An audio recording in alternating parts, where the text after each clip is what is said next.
Depuis l'introduction du passeport de l'Alliance des États du Sahel, de nombreux citoyens maliens rencontrent des difficultés pour obtenir un visa français. Le consulat de France à Bamako rejette systématiquement ce document, le considérant de non valide pour les demandes de visa. Cette situation affecte particulièrement ceux ayant des besoins urgents de déplacement pour des raisons médicales, académiques ou professionnelles. Aujourd'hui, on va aborder une décision qui suscite beaucoup de débats.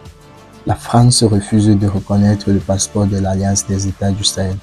Est-ce juste un problème administratif ou bien une tentative délibérée de freiner l'émancipation des États africains?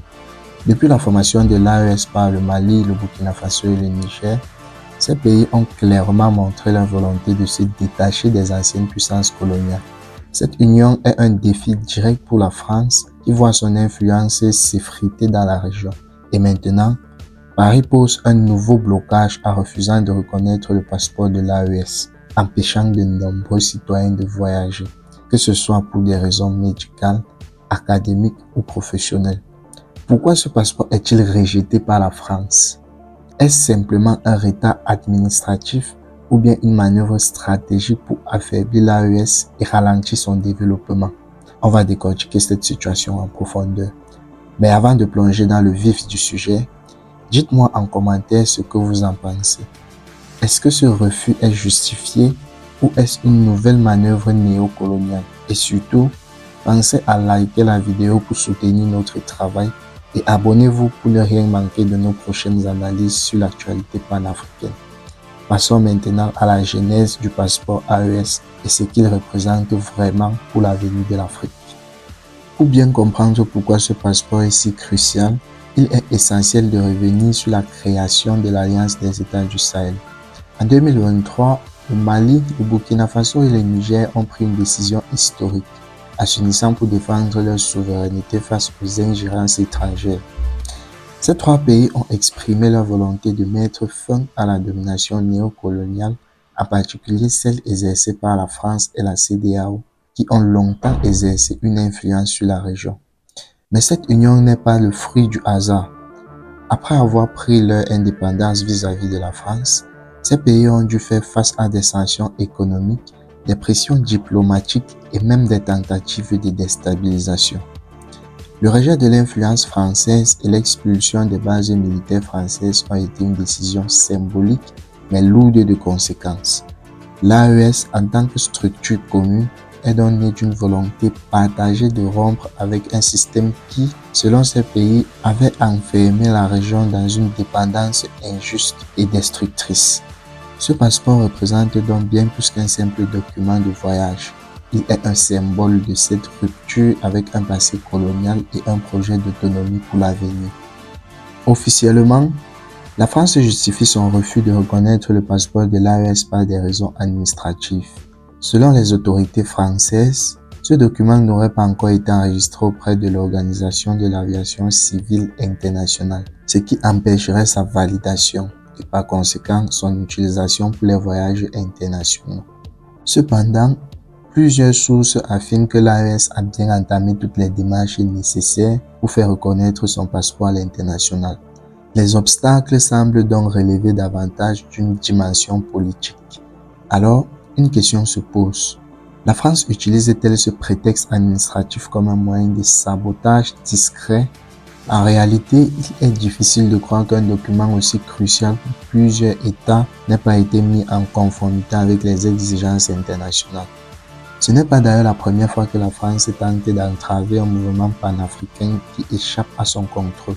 Si on remonte quelques années en arrière, on voit que la même stratégie a été appliquée avec le franc CFA, une monnaie utilisée par plusieurs pays africains.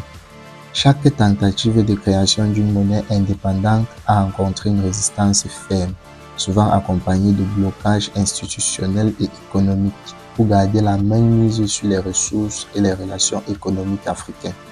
Ce genre de pression politique n'est donc pas une nouveauté, mais qui sont les véritables victimes de cette situation? Ce sont bien évidemment les citoyens maliens, burkinabés et nigériens qui utilisent ce passeport. En refusant de reconnaître ce document, la France empêche de nombreux Africains de voyager, notamment ceux qui doivent se rendre en France pour des raisons médicales urgentes pour poursuivre leurs études ou saisir des opportunités professionnelles importantes. On pourrait presque parler de prise d'otage diplomatique. Imaginez la situation d'un patient en situation d'urgence qui a besoin de soins spécialisés en France, mais qui se voit refuser un visa à raison du blocage du passeport AES. Cette situation est non seulement inacceptable, mais elle met également en lumière les véritables impacts humains de cette décision. De plus, ce rejet pourrait bien inciter d'autres pays occidentaux à suivre l'exemple de la France, rendant encore plus complexe la reconnaissance internationale du passeport AES et exacerbant les difficultés pour les citoyens de la région. Face à cette situation, les autorités de l'AES n'ont pas tardé de réagir. Le Mali et le Burkina Faso ont clairement dénoncé ce blocage comme une stratégie néocoloniale, visant à freiner leur indépendance et à discréditer l'initiative du passeport AES.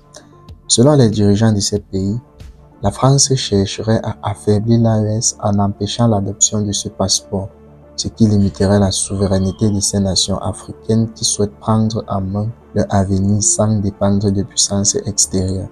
Du côté de Paris, c'est le silence radio. Aucune explication claire n'a été fournie, aucun signe de volonté de dialogue. Ce manque de communication laisse entendre que la France préfère maintenir ce blocage pour faire pression sur l'AES et tenter de l'affaiblir. Mais est-ce que cette stratégie sera-t-elle efficace? L'AES peut-elle réellement se laisser faire ou est-ce que les pays de l'Alliance des États du Sahel vont réagir et trouver un moyen de contenir ce sabotage diplomatique? Comment l'AES peut-elle réagir face à ce rejet? Quelle alternative existe pour ne pas dépendre de la reconnaissance française? On va maintenant aborder ces solutions et les stratégies possibles pour renforcer la position de l'AES sur la scène internationale. Ce qui se passe avec le passeport AES n'est pas un cas isolé. La France a une longue histoire d'ingérence en Afrique, utilisant des moyens pour freiner l'émancipation des États africains qui cherchent à prendre une indépendance réelle et durable. Prenons l'exemple du cas du franc CFA. Depuis des décennies, la France impose aux populations d'Afrique francophone une monnaie qu'elle contrôle directement. Chaque tentative de création d'une monnaie indépendante comme l'ECO a été systématiquement bloquée ou sabotée par des pressions économiques et diplomatiques. C'est un exemple frappant de la manière dont la France protège ses intérêts financiers et économiques au détriment de la souveraineté africaine. Les interventions militaires françaises en Afrique ne sont pas non plus rares. Que ce soit en Côte d'Ivoire, en Centrafrique ou au Mali, la France justifie toujours ses sanctions par des raisons telles que la lutte contre le terrorisme ou la stabilité régionale. Mais souvent, ces interventions finissent par aggraver les crises locales et affaiblir les gouvernements africains, laissant derrière elles des conséquences à long terme pour la région. Et quand un pays africain décide de s'émanciper, il fait face à une pression économique et diplomatique intense, des sanctions, des restrictions commerciales, des blocages administratifs comme ce que l'on voit aujourd'hui avec le passeport AES sont des moyens utilisés pour limiter toute tentative d'indépendance politique et économique. Le cas du passeport AES rappelle bien d'autres épisodes où la France a tenté de bloquer des décisions de souveraineté africaine. Prenons l'exemple de la Guinée de Sékou Touré en 1958. Ce pays a été le premier à dire non à la France lors du référendum sur l'indépendance. La réaction de la France fut immédiate. Elle a coupé toute aide et saboté l'économie du pays pour forcer la Guinée à revenir dans le giron français. Le Togo sous Sylvanus Olympio est également un exemple pertinent. Ce dernier voulait créer une monnaie indépendante du franc CFA. Quelques mois après, il a été assassiné dans des circonstances suspectes. Un autre exemple majeur est celui du Niger qui a décidé de renégocier ses contrats d'uranium avec Ereva. La France a exercé des pressions économiques et diplomatiques pour empêcher cette négociation, mais sans succès. Néanmoins, cet épisode démontre bien la volonté de la France de maintenir un contrôle économique sur les ressources stratégiques de l'Afrique. Pourquoi la France cible-t-elle spécifiquement l'AES? Parce que cette alliance représente une menace directe pour son influence en Afrique. L'AES démontre qu'il est possible pour tous les États africains de s'unir et de fonctionner collectivement sans avoir à dépendre de la France pour leur stabilité économique et politique. C'est un modèle de coopération qui brise les chaînes du néocolonialisme. Si l'AES réussit, d'autres pays africains pourraient bien poursuivre le même chemin. Le Sénégal, le Gabon, la Côte d'Ivoire. Imaginez l'impact si ces pays rejoignaient l'Alliance ou prenaient des décisions similaires.